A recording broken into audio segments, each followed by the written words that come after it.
Yo mga kabuknoy, welcome back to my channel mga kabuknoy. Ay gagawin tayo na clutch housing ngayong barako. Yan. Ang problema niya mga kabuknoy, makalog na yung clutch housing niya. Maingay na yung makalampag na yung clutch housing niya.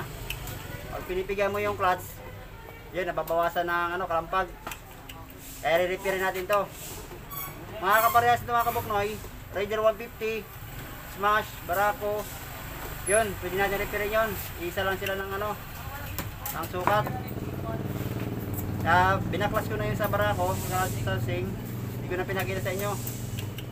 Repairin natin ito. Ngayon, papakita ko sa inyo paano mag-repair ng clutch housing ng Barako. Yan, panoorin nyo mga kabuknoy kung paano mag-repair.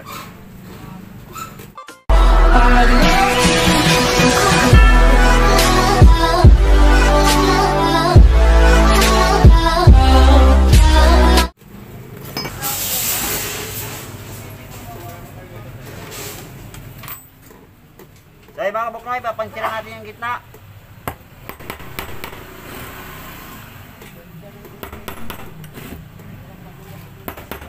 Ang gawin natin, babarinahin natin to para matanggal yung luma niyang pin ng rivets. Barinahin natin ito.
Yan mga kabuknoy, nabari na natin.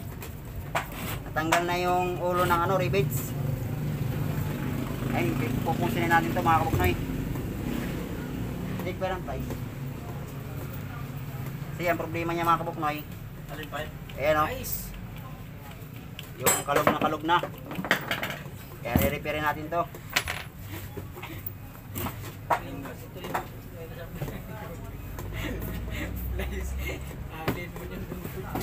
Gawin nyo lang mga kabuknoy, punsunin nyo lang to. Yan.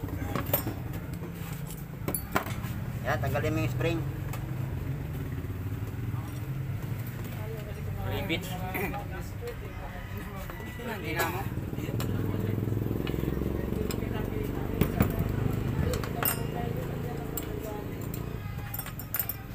Yan, tsaka yung thrust washer nya mga kabuknoy, 2 piraso. Huwag nyo kakalimutan ito ibalik.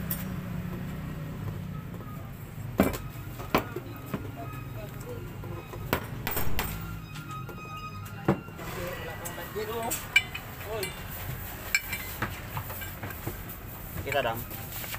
Kita. Oh. Yan, pahawakan natin sa isang kabuknoy natin. Kita ko, son. Kita yung kamay. Huwag kamay ni Buknoy. Yan. Lumabas na yung isa kabuknoy. Ayan, lilibatch na yung Buknoy. Yung. Dadalhin pa sa unit to. Kaya naman pala dito. So yung mga kabuknoy, tatanggalan natin yung lumang pin niya. Ayun, papalitan natin to ng bago.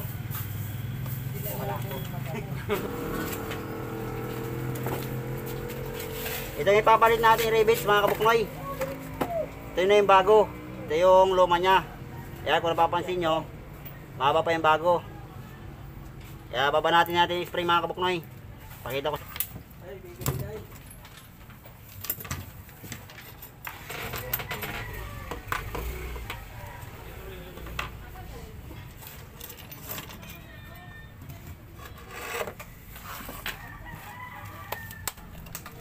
Surang ko na. Yung buknoy. Sound the gomen, no? Oo.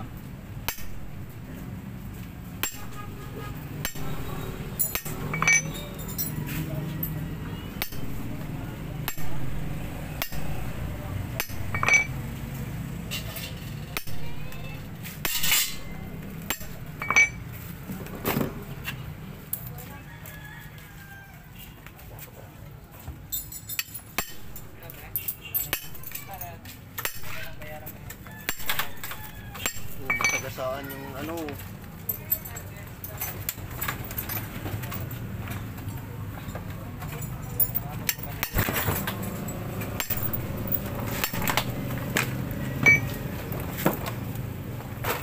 So ayun mga kabuknoy, nabanat na natin yung spring nya. Hugasan muna natin to. Saka natin babalik.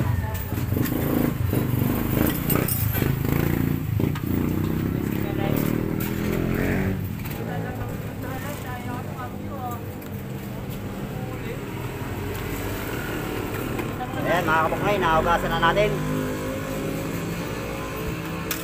Saka natin ibabalik to.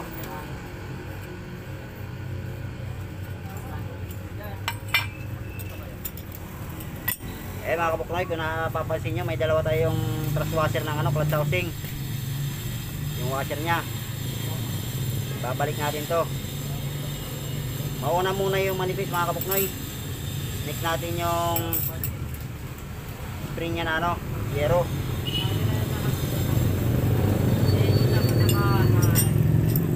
Saka itong gear nya.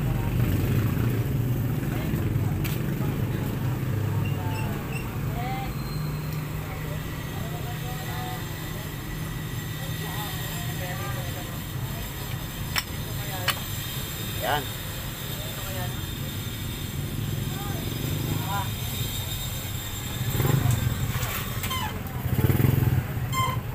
Dito yung kakabit mga kabuknoy, yung string na makapal. Dito sa may malaking clearance nya. Yan.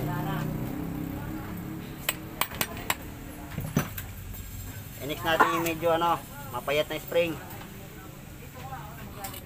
Dito sa medyo masikip.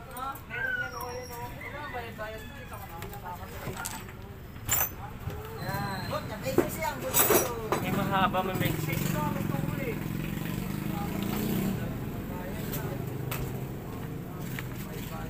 Yan, medyo sungkitin natin kasi medyo umaba na sa mga kabuknoy.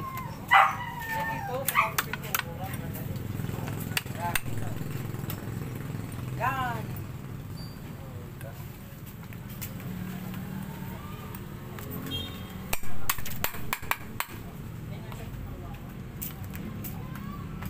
Ayan, next natin ulit yung makapal na spring.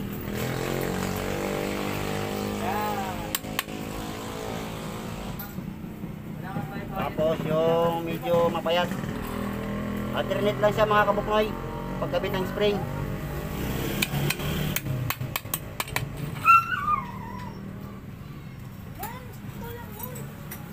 Yun yung mataba naman na spring, kabit natin dito.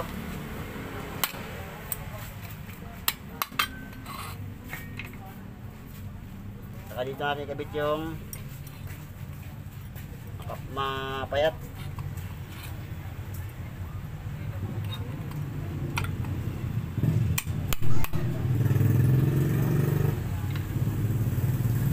Okay mga kabuknoy, kung napapansin mga kabuknoy, wala pa siyang rivet, wala pa siyang cover, wala na siyang kalog.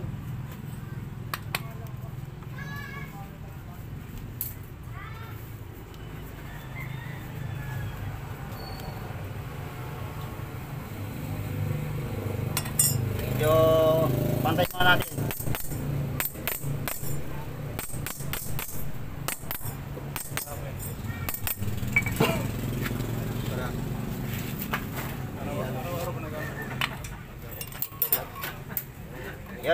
Ibabalik na natin ito mga kabuknoy.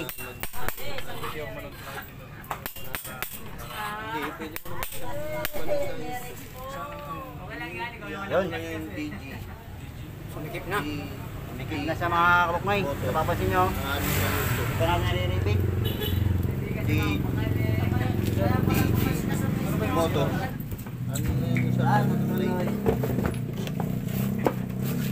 Ram, kabuknoy! Itong gagamitin natin na rivet. Bago to. Yan, unahin mo natin to ikabit sa ilalim.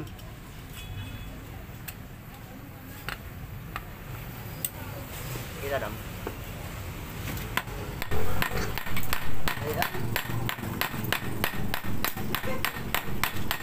Ang gagawin nyo, huwag nyo muna masyadong higpitan para maalay nyo yung, yung kabilang pin.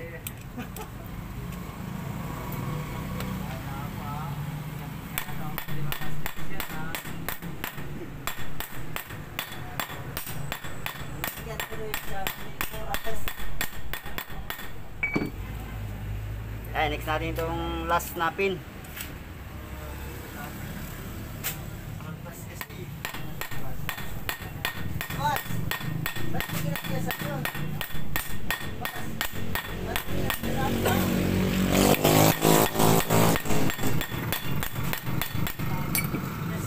Yun, pwede na higpitan mga kabuknoy yung pin na 3.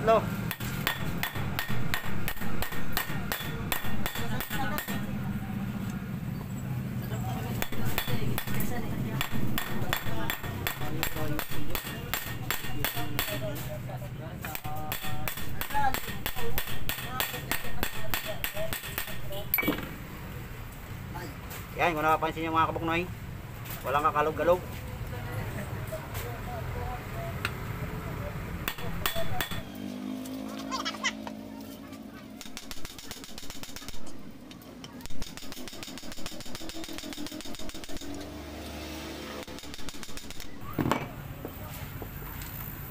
So yan mga kabuknoy, tapos na i-ribbon natin yung clutch housing ng barako. Yun, napapansin nyo, wala nang kakalog-galog. Yan, saka natin ibabalik sa sa makina niya. Tara. So ayan mga kabuknoy, yung barako niya, yung makina. Yan, pasilip ko sa inyo mga kabuknoy.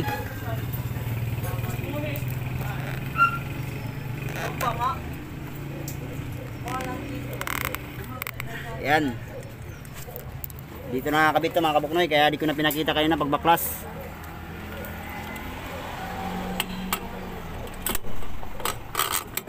Yan. Kaya ibabalik na natin to.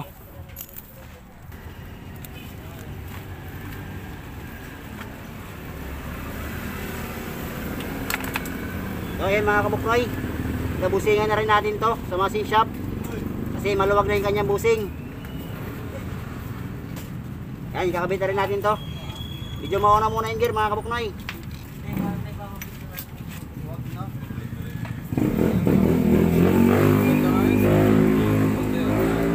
Saka huwag nyo kalimutan yung niya, yung circlip lock.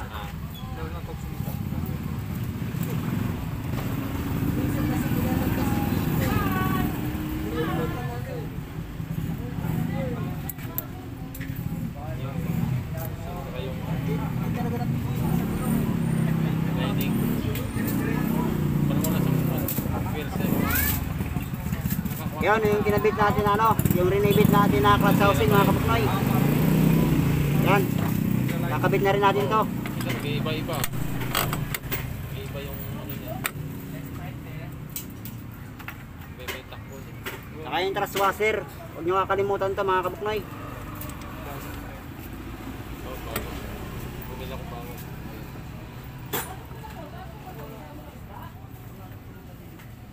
Pwede ko naman kasi pilit ako ng pilit. Parang hindi naman. Saka clutch boots niya. Nakakwarta na ako, tratera namin. Pag segunda, parang hindi. Pigil. Oo, pigil. Parang pigil nga siya. Yun yung washer niya. Saka yung nut.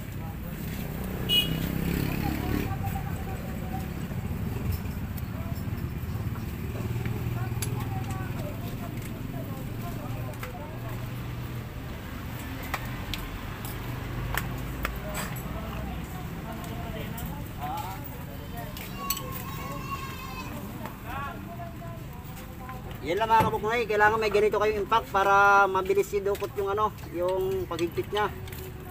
Yan, higpitan na natin to.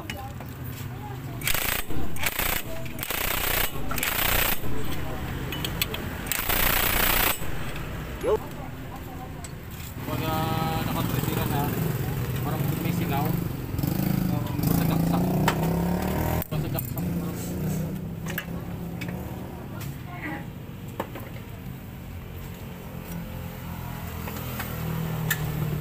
Yan, saka lagyan din ng oil yung ano, bagong lining. Para hindi siya masunog agad. May lining na siya, ay may langis na.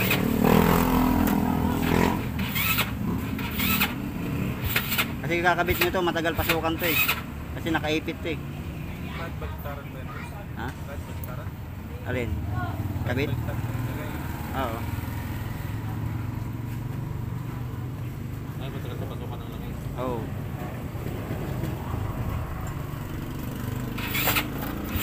Hindi ko na i-start. Ano mo lang. Painit. Bibirik ka agad.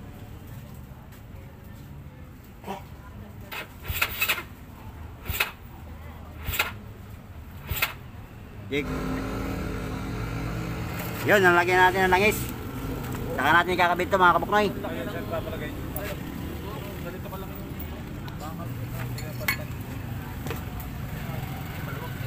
Yun, kabitan natin yung kanyang lining.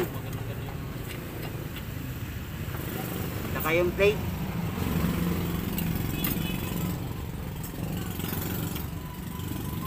Mix ulit natin yung isang lining. Yun, yung plate ulit mga boss.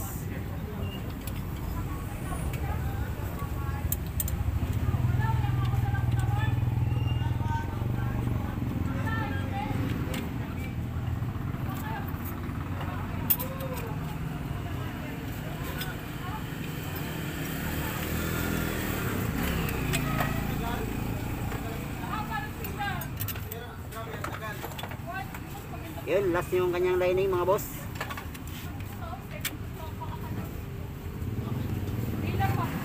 Saka ito yung last niya mga boss. Huwag nyo kalimutan yung ano, yung clutch lifter niya. Yan.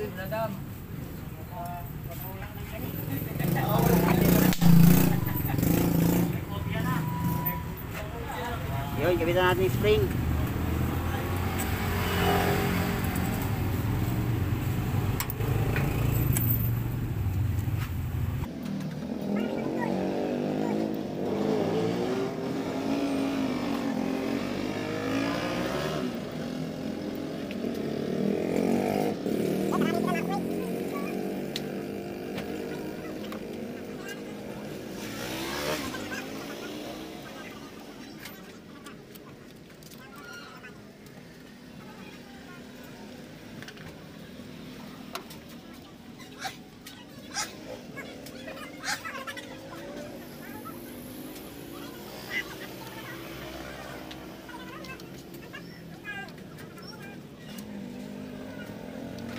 Ano ito mga kabuknoy?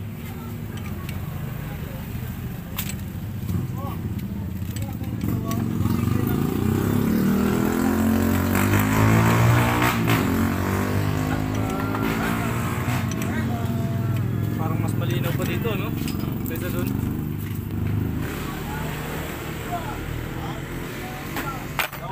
Yan mga kabuknoy. Kung napapansin nyo kanina, unang bukas namin, ang lakas ng kalog niya.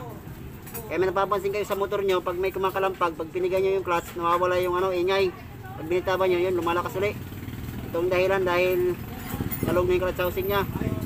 Sasara natin ito mga kabuknoy. Kabit na natin lahat, pati yung tornilyo, pati yung oil niya. I-testing natin ito mga kabuknoy.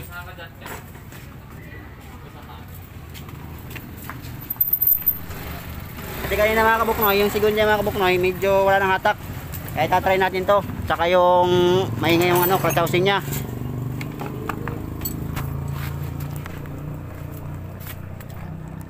Yun, ititestin natin mga kabuknoy kung nagbago ba.